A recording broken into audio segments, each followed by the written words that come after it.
Bonjour à toutes et à tous, nous allons voir ensemble les règles de l'attaque ainsi que la composition de l'équipe attaquante au football américain.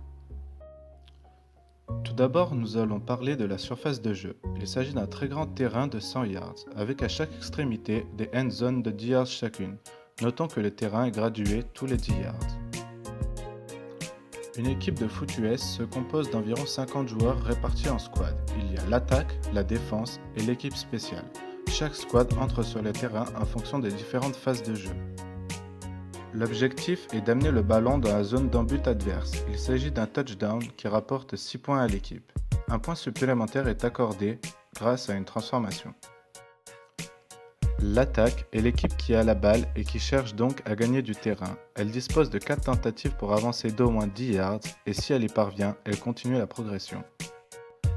En revanche, si elle échoue 3 fois de suite, il y a 3 stratégies possibles. Faire un dernier down, c'est-à-dire une dernière tentative pour parcourir les 10 yards.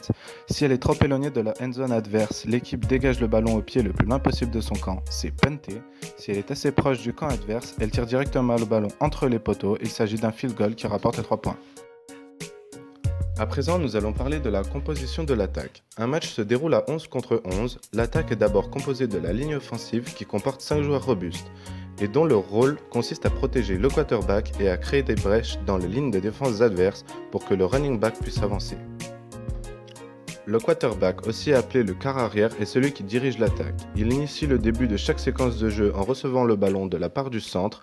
Son rôle peut être de courir avec la balle, de céder le ballon en coureur ou de faire une passe en avant à un joueur démarqué. C'est en d'autres termes la star de l'équipe. Le running back est situé derrière la ligne offensive, en position de recevoir le ballon de la part du quarterback dans le but d'exécuter un jeu de course. Il existe le demi-offensif dont la fonction est de gagner un maximum de terrain et le centre arrière qui a pour rôle de bloquer. Les receveurs éloignés sont en général au nombre de 2 placés sur les ailes. Ils sont spécialistes de la réception de passes. D'abord, ils exécutent une course prédéfinie afin de se démarquer et de réceptionner la passe du quarterback.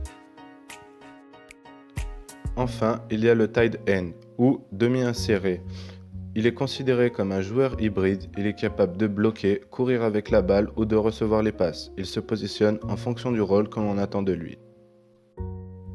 Je vous remercie de votre attention. Pour toute inscription ou information, n'hésitez pas à contacter le club des prétoriens à Fréjus.